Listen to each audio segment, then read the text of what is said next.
किसान साथियों नमस्कार, मैं पुनीत सिसोदिया। किसान भाइयों, कड़ाके की ठंड पड़ रही है जो आप देख रहे होंगे और जो टेम्परेचर है बहुत ज्यादा डाउन जा रहा है। ऐसे में जो सबसे बड़ी समस्या हमें अपनी फसलों के अंदर देखने को मिलती है वो ये कि यदि आपकी फसल फूल बनने की अवस्था में यानी कि फ्लोवरिंग स्टेज में है तो फ्लोवर ड्रॉप बहुत ज्यादा देखने को मिलेगा, यानी कि ऐसे समय जो फूल गिर जाते हैं वो बहुत ज्यादा देखने को मिलेंगे। अब जब ऐसे समय फूल झड़ जाएंगे तो फिर फूल से फल ही नहीं बन पाएंगे, जिससे आपका पूरा का पूरा लॉस होने वाला है प्रोडक्टिविटी में और बहुत बड़े लॉस में आप जाते हैं। तो देखिए, आज के इस वीडियो में हम समझने वाले हैं स्पेशली विंटर को ख्याल में रखते हुए यानी कि सर्दियों को ध्यान में रखते हुए कौन कौन से फैक्टर हैं जिसकी वजह से जो फ्लोवर ड्रॉप है वो हो सकता है आपके फील्ड में। तो उनको कैसे हम क्योर कर सकते हैं, कैसे ठीक कर सकते हैं, पहले आपको समझना पड़ेगा कि क्या वजह हो सकती है। पहले उस वजह को समझें, फिर आप उसको ठीक कर सकते हैं। वो भी हम जानेंगे क्या क्या यूज करके हम उसको फिक्स कर सकते हैं इस प्रॉब्लम को। तो डिटेल में समझेंगे।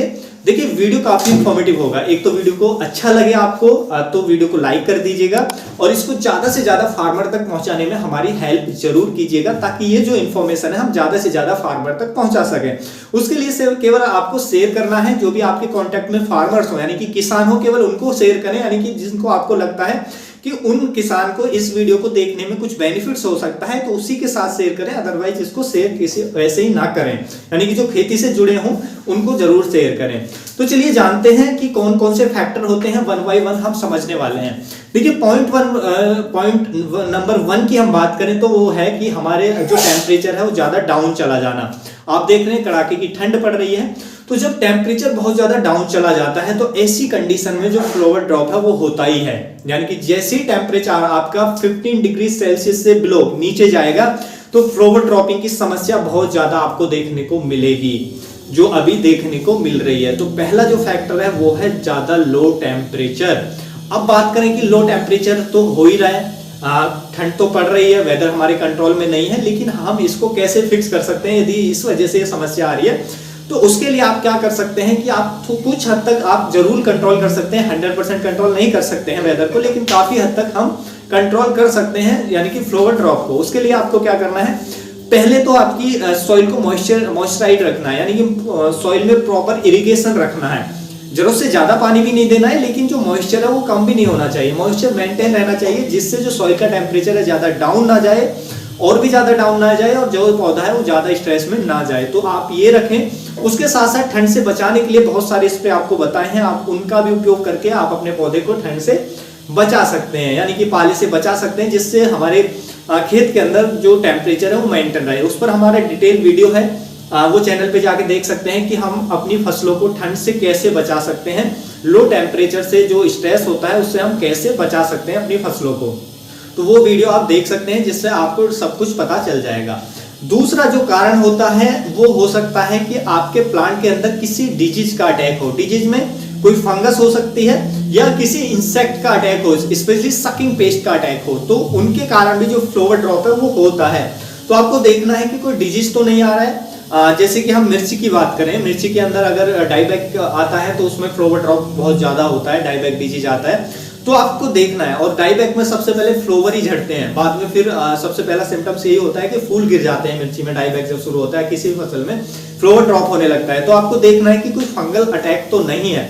तो फिर वो फंगल अटैक को क्योर करने के लिए उससे रिलेटेड जो भी फंजीसाइड आप स्प्रे करें तभी वो कंट्रोल होगा। दूसरा हो सकता है इंसेक्ट का अटैक हो, सकिंग पेस्ट का, स्पेशली जो रस चूसक कीट होते हैं, तो यदि उनका अटैक है, जैसे थ्रिप्स का हो सकता है, माइट्स का हो सकता है, एफिड्स का हो सकता है, व्हाइट फ्लाई का हो सकता है, तो यदि उनका अटैक है तो उनको कंट्रोल करने के लिए जो भी रिलेटेड इंसेक्टिसाइड है आप उनका स्प्रे करें, तो भी वो जो आपका फ्लोवर ड्रॉप है वो कंट्रोल होगा। दो रीजन तो ये हो गए कि इंसेक्ट्स का या किसी डिजीज का अटैक, पहला कि हमारा अभी जो टेम्परेचर है उसके कारण भी, तो उसको कैसे ठीक करना है वो मैंने बता दिया। अब जो तीसरा कारण हो सकता है वो हो सकता है कि आप अपनी फसल के अंदर एक्सेसिव नाइट्रोजन का यूज कर रहे हैं, यानी कि जरूरत से ज्यादा जो नाइट्रोजन फर्टिलाइजर है वो आप दे रहे हैं फ्लोवरिंग स्टेज में। स्पेशली देखिए, जब भी आपकी फसल फ्लोवरिंग स्टेज में है तो उसमें जरूरत से ज्यादा अगर नाइट्रोजन आप देंगे तो फ्लोवर ड्रॉप होगा ही होगा, और इंसेक्ट और डिजीज भी ज्यादा आएंगे, जिससे और भी ज्यादा फ्लोवर ड्रॉप बढ़ेगा। तो यदि आपकी फसल फ्लोवरिंग स्टेज में है, उसको बेशक उस समय नाइट्रोजन की आवश्यकता होती है, लेकिन एक निश्चित मात्रा में, जरूरत से ज्यादा बिल्कुल ना दें उस समय। तो बिल्कुल कंट्रोल में रखते हुए जो नाइट्रोजन फर्टिलाइजर है आप उनका उपयोग करें उस समय, तो उससे फ्लावर ड्रॉप नहीं होगा। तो जरूरत से ज्यादा अगर उस स्टेज में कर रहे हैं तो फ्लावर ड्रॉप की समस्या आपको देखने को मिलेगी।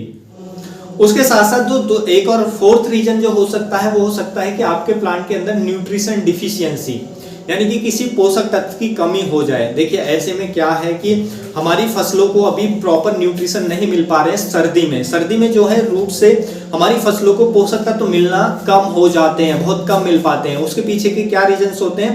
पहला रीजन होता है कि माइक्रोबियल एक्टिविटी जो है वो ठंड में बहुत कम हो जाती है, यानी कि जो बैक्टीरिया हैं वो अधिक ठंडी में अच्छे से वर्क नहीं कर पाते हैं, जिससे जो पोषक तत्व भूमि में पड़े हैं वो अवेलेबल फॉर्म में नहीं आ पाते हैं। या हम जो खाद डाल भी रहे हैं जमीन के अंदर वो भी उसके न्यूट्रिशन भी हमारे प्लांट को उतने नहीं मिल पाते हैं। तो न्यूट्रिशन डिफिशियंसी के कारण भी ये समस्या आती है। तो पहला माइक्रोबियल एक्टिविटी स्लो हो जाने के कारण ठंडी में ये समस्या आती है। दूसरा, ठंडी में डिफ्यूजन की प्रक्रिया स्लो हो जाती है। डिफ्यूजन मतलब देखिए मिट्टी में जो भी पोषक तत्व पड़े होते हैं वो पहले मिट्टी से पानी के अंदर घुलते हैं। मिट्टी से जैसे ही पानी के अंदर घुलते हैं तो पानी के उस घोल को हमारा पौधा जड़ों के माध्यम से लेता है। यदि पोषक तत्व पानी में नहीं घुलेंगे तो पौधे को न्यूट्रिशन नहीं मिल पाएंगे। तो सर्दी में क्या होता है कि पानी में जो मिट्टी से पानी में घुलने की प्रक्रिया है वो स्लो हो जाती है, यानी कि जो उसको हम डिफ्यूजन कहते हैं, डिफ्यूजन की जो प्रक्रिया धीमी पड़ जाती है, तो पोषक तत्व तो पानी के अंदर कम घुल पाते हैं। ऐसा क्यों होता है? आपने देखा होगा कि आप ठंडे पानी में कोई चीज घोलते हैं तो वो देरी से घुलती है, अगर वहीं पे थोड़े नॉर्मल पानी में या हॉट वाटर में आप घोलते हैं बहुत तेजी से घुल जाती है। तो उसी के पीछे का भी सेम रीजन होता है कि जैसे जैसे टेम्परेचर उस सॉल्यूशन का जो भी जिसमें वो चीज घुल रही है उसका टेम्परेचर इंक्रीज होगा, बढ़ेगा, तो वो तेज जो भी हम घुल रहे हैं वो तेजी से घुल जाएगी, और टेम्परेचर जितना कम होगा उतनी वो देरी से घुलेगी। तो वही होता है कि पानी के अंदर जो न्यूट्रिशन है वो कम घुल पाते हैं, जिससे पोषक तत्व कम मिल पाते हैं। तो ये दो बहुत बड़े रीजन होते हैं, फैक्टर होते हैं, जिससे सर्दी में जो हमारी फसलों को न्यूट्रिशन कम मिल पाते हैं। तो ऐसे में क्या करें कि आप अपनी फसलों पर जो भी न्यूट्रिशन है उनको स्प्रे में पूरा करें, स्प्रे के माध्यम से जरूर दें कि आप एनपीके 19-19 दे सकते हैं, जो भी माइक्रोन्यूट्रिएंट फर्टिलाइजर भी उसके साथ स्प्रे के माध्यम से दें। ज्यादा कोशिश करें सर्दियों में स्प्रे के माध्यम से अप्लाई करें, क्योंकि रूट में देंगे फर्टिलाइजर तो उसमें वही समस्या आएगी कि माइक्रोबियल एक्टिविटी ठीक ना होने के कारण वो जो आपने खाद डाला है उसके पोषक तत्व तो अवेलेबल नहीं हो पाएंगे, घुलनशील रूप में नहीं आ पाएंगे। दूसरा, उसकी फिर डिफ्यूजन नहीं हो पाएगा, नहीं कि पानी के अंदर उसकी डिफ्यूजन की प्रक्रिया स्लो हो जाएगी, जिससे वो कम मिल पाएगा। तो इसलिए स्प्रे के माध्यम से कोशिश करें, स्प्रे के माध्यम से दें। और नेक्स्ट जो रीजन होता है वो हो सकता है कि आपकी फसल में स्पेशली बोरोन की कमी हो जाना, यानी कि बोरोन तत्व की कमी हो जाना। देखिए बोरोन जो है वो फ्लावर ड्रॉपिंग को रोकने के लिए बहुत ही जरूरी है, क्योंकि निषेचन जो होता है, परागण जो होता है, वो बोरोन उसको बढ़ा देता है हमारी फसलों के अंदर, फूलों के अंदर, उसको में तेज करने में हेल्प करता है जो बोरोन होता है। अगर बोरोन की डिफिशियंसी हो जाए तो निषेचन, परागण, पोलिनेशन वो प्रॉपर नहीं हो पाएगा फूल के अंदर, जिससे फ्लावर ड्रॉप होना ही है। यदि वो नहीं होगा, पॉलिनेशन प्रॉपर नहीं होगा, तो फूल फल में कन्वर्ट ही नहीं होगा और वो ऐसा में गिर जाएगा। तो ये समस्या आती है। तो आप देखें कि उसमें बोरोन डिफिशियंसी तो नहीं है, तो फ्लावरिंग स्टेज में आप बोरोन और एक और जो आता है हमारा फास्फोरस, उसका एक स्प्रे जरूर ले लें अपने फसलों के अंदर। तो इससे भी जो फ्लावर ड्रॉप है उसको प्रिवेंट करने में आपको हेल्प मिलेगी, जो फ्लावर ड्रॉप है वो नहीं होगा। तो ये सब रीजन हो सकते हैं। और एक और रीजन और भी हो सकता है कि आप किसी फर्टिलाइजर को, या कोई और भी फर्टिलाइजर है, नाइट्रोजन तो ठीक है वो भी एक्सेस देते हैं, वो ज्यादा फ्लावर ड्रॉप करता है, उसके साथ साथ अन्य जो भी फर्टिलाइजर है वो भी जरूरत से ज्यादा होने पर प्लांट के अंदर तो टॉक्सिसिटी करते हैं पौधे के अंदर, तो उसकी वजह से भी फ्लावर ड्रॉप हो सकता है। तो देखिए सब आप देखें कि आपके फसल के अंदर कौन सी समस्या है, क्या आप उस समय फ्लोरिंग स्टेज में ज्यादा नाइट्रोजन दे रहे हैं, ज्यादा यूरिया डाल रहे हैं, तो वो समस्या है, या जो लो टेम्परेचर है वो समस्या है। तो फिर हमें लो टेम्परेचर को जो भी कंट्रोल करने के लिए मैंने आपको बताए हैं, वो वीडियो के अंदर चीजें बताई हैं, आप उनको फॉलो करें। उसके साथ साथ कोई इंसेक्ट का अटैक है, कोई कीट का अटैक है, तो आप उसको कंट्रोल करें। और यदि बोरोन की डिफिशियंसी है तो बोरोन का स्प्रे तो आप ले ही लें, स्पेशली फ्लावरिंग स्टेज में आपको बहुत बेनिफिट्स मिलेगा। तो बोरोन फास्फोरस का एक स्प्रे तो आप ले ही लें फ्लावरिंग स्टेज में, वो आपकी फूलों को भी बढ़ाएगा और फलों को भी अच्छा करता है, यानी कि फलों को ब्रस्टिंग होने से रोकता है। तो ये सब हो सकते हैं रीजंस, इनको आप आइडेंटिफाई करें और उसके हिसाब से आप ट्रीटमेंट दें, तो फ्लावर ड्रॉप आपका बहुत कम हो जाएगा, रुक जाएगा। तो उम्मीद है किसान भाइयों जो आज की जानकारी आपको अच्छी लगी होगी।